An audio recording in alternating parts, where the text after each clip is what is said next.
Hey guys, welcome to the 10 at 10. Today is when Merch Monday turns Tuesday into Tie-Dye Tuesday. New merch on the website. I hope you guys love it. Stay tuned for a great 10 at 10.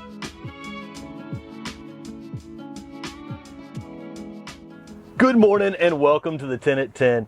Guys, get excited. We've got 10 new trees we're talking about. Wait, there's 20. Check your email for the full listing of 20. We're gonna talk about 10 of them here on the table today. Yeehaw, guys. By the time you watch this, we're already in Texas. We're filming it early. I'm Matt. That's my brother, Tim. We've got some amazing plants for you for April 9th of 2024. If you see something here you like and it's close to that date, they'll probably look very similar. If you're watching a year from now, sizes could vary. They'll probably be very indicative of what we have in 2024. Some great plants on the lineup today. I'm calling it Tie-Dye Tuesday, Tim. Let's jump right into it. Guys, starting off, we've got small cheerman in 3 gallons. This is Chamorro obtusa. It's a small, compact Chamorro obtusa in the first place. Has a blue-green color to it. Has these almost cathedral type appearance. Stays dense, compact. And guys, these things, they've got some good size on these plants, even though they are small 3 gallons. Yeah, absolutely love chairman. We do a top 5 Japanese maple show. I have a good mind about me that if we did a top 5 conifer very frequently, you'd see chairman, probably one of the most common trees in that top 5. Everybody loves it. It gets brought up a ton. I love what this does for that dwarf miniature conifer garden. This is a compact dwarf hinoki cypress that's going to go out in a Japanese garden and give you a really architectural shape going on and a small stature. Now this one can get some silver in the blue foliage as well. As it matures, you start to get some of that green. Dense, compact habit makes this excellent to pair out there with your Japanese maples, your small miniature gardens, your fairy gardens.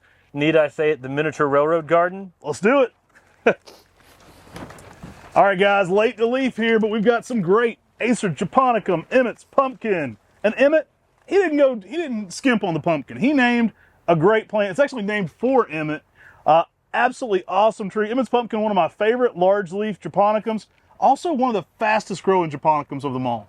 Now it is a very oblong leaf. It has that bright orange fall color where it gets the name of Emits Pumpkin. But being a large leaf Acer japonicum out in the landscape commands its attention all by itself, let alone when this thing turns to a fall color. When this thing turns to a fall color, it steals the show. Love this tree, and it is one of the more vigorous forms of Acer japonicum. Typically over a foot of growth a year, putting Emits Pumpkin far ahead of a lot of the other Acer japonicums. You can put this one out, it fills out quickly. I've had a 1.5 feet of growth. I have a big one in Maplewood Gardens, and that thing is literally shading out things that are half its age right now. Incredible plant. Love those large leaves. Now, you kind of get that blushing feel with this one too. You get some orange hues in the spring. Fall is really when it goes full pumpkin. That's when it's got its biggest full mature leaves of the season. That bright orange is exceptional. All right, y'all, we're bringing back another variegated classic. Guys, we've got Acer Pomatum Radiant on the 10 at 10 today. This one will sell out quickly, so make sure you check out fast. Our website doesn't hold it for you until you complete that checkout process. Radiant is a great Japanese maple for bright pink variegation. You'll get pink, white, and some swirling going on in the bark on this one. Great fall colors as well, more of a red fall color on this one. This one's going to work zones 5 through 9. Now, I do recommend some shade in the deep south for this one. In your hotter climates, you're going to give it some late day shade. Protection from the sun, from that 3 p.m. on sun is crucial for this one. Absolutely love what Radiant does though. It can be one of the most extravagant Japanese maples of them all. Now this is a very variegated plant, so avoid over fertilizing this style of variegation. You may get more chlorophyll in there, which means less of the variegation if you do that. So stay away from the fertilizers with Acer Pomatum Radiant, and this thing will be a beauty in the garden. Absolutely love it. Jack, grab your Radiant today. Just now leafing out, Acer Pomatum Emma. Awesome tree. Now, Emma is a great plant. I named one Hot Blonde for my wife. I've got a niece named Emma, so she had to put an Emma near the Hot Blonde. We did put a fence between it now, so she's telling me I have to dig it up and move it around the other side of the fence and put it close to the Hot Blonde. I'm like, hey, the fence wasn't there when we planted it. They're close enough. But I love Emma, and I love the tree. So great plant, y'all. This is a dwarf compact form. It's a little more rare. We produce a lot at the Buckholtz farm, so it's getting out there a lot from that. But you don't see this one a lot in propagation. Emma is a little smaller than most lace leaves, so around 4 feet tall, about 5 feet wide, and it's going to work zones 5 through 9. Now, when it's leafing right now, it looks almost like a chartreuse with hints of bronze. It will get more bronze as that summer approaches, and the fall colors on this are bright oranges infused with yellows and reds, so it's some outrageous fall colors on a weeping lace leaf Japanese maple. Goes out there, contrasts well against your green Japanese maples and your red Japanese maples. So if you've got a green and a red, throw this one out there in the center, and it's going to be outrageous and really add that extra dynamic. Now, this is going to look great in a container. I love that kind of bronzing aspect of it, even late summer. I think this is one that if you already have a few Japanese maples in your garden, especially lace leaves, it's going to contrast so well. There's so many great ones now, but I think you're going to love Emma and what it provides in the landscape. I love its smaller overall stature as well. That graceful weeping habit is an excellent plant. Now, talking about a tree with an excellent weeping habit, we've got another one here that has a really nice arching weeping habit. Now, J.D. Veritrees, that guy might know a few things about Japanese maples. He might. Hard to argue with him. He wrote the first English-speaking book on Japanese maples. He says that Seim Mori may be the best fall color Japanese lace leaf of them all. And that's hard to argue with. I love what Seim Mori does in the fall. It is a brilliant shade of yellow. Now, this one is a little bit more sprawling. It's a little bit wider, it's lower, and a little bit more reaching out than some of the other green lace leaves. This one doesn't get quite as tall, typically around 4 foot tall, but about 5 to 6 foot wide, making it something that kind of reaches out in width, but not a ton of height. It's one of those green lace leaves I can walk out in a arboretum, see a specimen of it, and identify it before I even get up, just because of that unique shape. It really has that low and arching habit where it just sprawls out and creates this low spreading habit that's just extremely beautiful. For me, this tree is one of the best of the green lace leaves. Dad started growing it early on. It was one of our first green lace leaves we started growing here at MrMaple. The fall colors, bright yellows infused with a little bit of orange.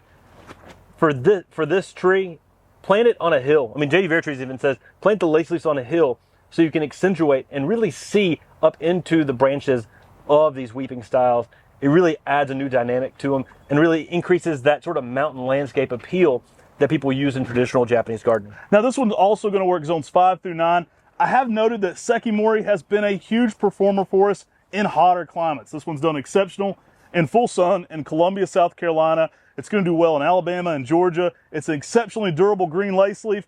I think you're going to love it for its small stature, but also its durability. A little late to leaf out sometimes too, which is nice. One of the better green distinguishable lace leaves, I feel, Seim Mori.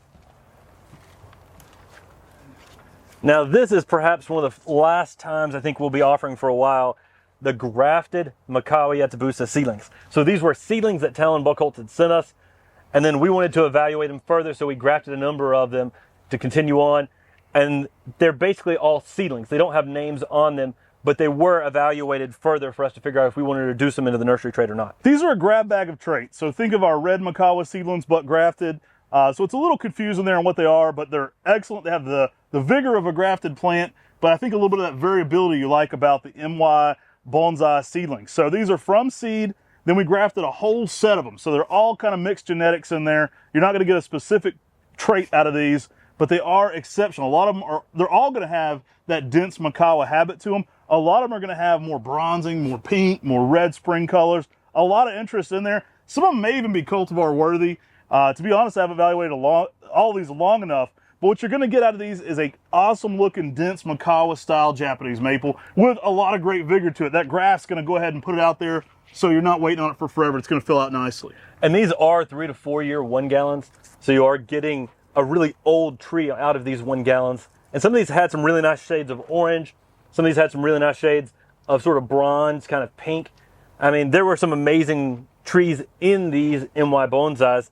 You want to check out Fast Today. Again, these will sell out quickly. Great traits on these. I think you're going to love them. Some good sizes and just great plants all around. All right, I've told the story on this one, but we're bringing back Pink Princess. Now, I recently named one for my middle daughter, and I called that one Daddy's Girl. Pink Princess came out when Tim and I were evaluating a witch's broom from our friend Carl Munn, and I was expecting my first kid, which was my daughter Carolina. So Pink Princess, kind of the tree we named for her a little bit. Absolutely fun. It's a compact dwarf witch's broom off of Benny Fuji, which is my mother's favorite tree, which would be Carolina's grandmother. So this has that pink border in the early spring, and it's really rocking it out right now. It has a dense, compact habit. Really, it's actually probably a little more stable than Benny Fuji. It seems to be. And it throws on less reverse than Benny Fuji, stays dense and compact. It's vigorous at a young age, and then denses up. I mean, Pink Princess, it's one of the few variegated witch's broom that's in the plant world. And as a dense, compact dwarf, this is a tree that can fit in smaller spaces in the garden. Love this one for the container garden. Imagine, if you will, something like Matthew or Tiny Tim or Shayna, but variegated. You're getting a witch's broom that's variegated. It's kind of a unicorn in that you don't ever see variegated brooms. It's two different weird things. It's variegation, also a broom. So two unique characteristics coming together here to make a super rare combination of Pink Princess. I absolutely love this one. I love what it does. That pink leafing out in the spring is exceptional. They are vigorous at first. When they first leaf out, you'll think this can't be a dwarf. They're filling out nicely. They do slow down and densen up a good bit on that older growth. So it's going to get nice and dense, very compact, making it a great patio planter. I think this is going to get more of a 5x5 globe shape for you over time. And I think you're going to love what Pink Princess does, especially in the landscape. From one pink tree to another. This is one by Dick Vandermaat called Acer Pomatum Isabelle. Now, we recently did a podcast that may be coming out this week, we'll see, on Dick Vandermaat. RIP, great influence on Tim and I. We kind of did a podcast just in memory of him, celebrating a lot of his maple achievements. Many of you know Mila. We've helped popularize that one here at Mr. Maple.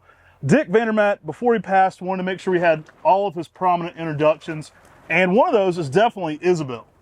Yeah, this tree gets upwards about 6 to 8 foot in 10 years. It's one of the brightest pink in the early spring, and it has more of that shrub-like shape. It really is an amazing tree out there in the landscape. For a tree that has that flowering interest with the foliage, this one gives some of the most dynamic pinks of any of the Japanese maples. Now, this one's also going to work zones 5 through 9, exceptionally heat tolerant. I will say the color is amazing in the spring. Giving this one a little late day shade can hold that spring color a little later into the season, but it does well in a good bit of heat as well. You're going to get some splashes of that pink new growth over top of green midsummer. Really shows out that contrast as well. Now, I talk about this a lot, but DeSojo and many of these flowering spring forms where the spring color is like a flower are so popular for bonsai. I've got a huge list of people waiting for different bonsai types like Seijin. Guys, think about Isabelle. This is a great one for that small leaf as well. It's going to fit in very well with DeSojo and many of those others. It's so rare, a lot of bonsai books aren't going to be covering this one, but I think this is going to fit in exceptionally well with DeSojo. All right, let's get a little dogwood fun on the table. Coming back to the 10 at 10, we've got Cornus cusa Benny Fuji. Was this our fastest dogwood to sell out last year? It was one of the very fastest ones we've had. This one hits. People love Benny Fuji.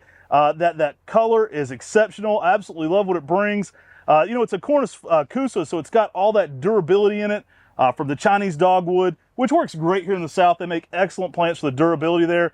But this one just has a little something extra going on. Yeah, when it first blooms, you'll have a white bloom, and that white bloom turns to a pink fairly quickly. And that pink just displays so well on this Chinese dogwood. Being a Cornus cusa, it blooms during the summer. And when it does, it's going to bloom all across the tree. It's going to be a prolific bloomer.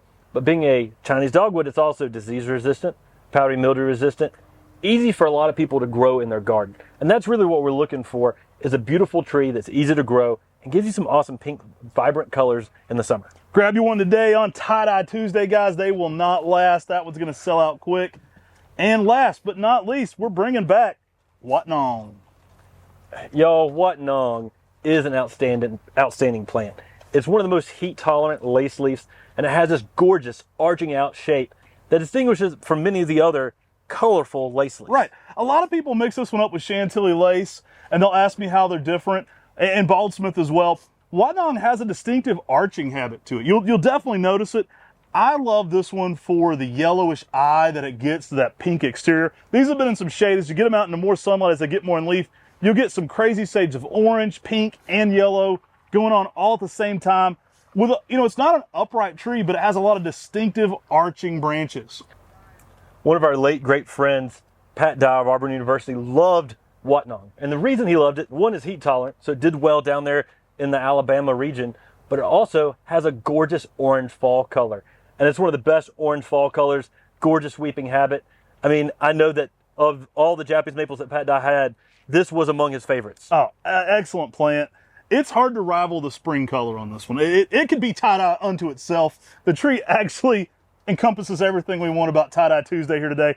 It can like be yellow, green, yellow, yellow again, orange and red. You get all kinds of crazy shades going on in that spring garden. Kind of getting pink overall. You get these pink blushes over top of green. So it's so much going on within itself.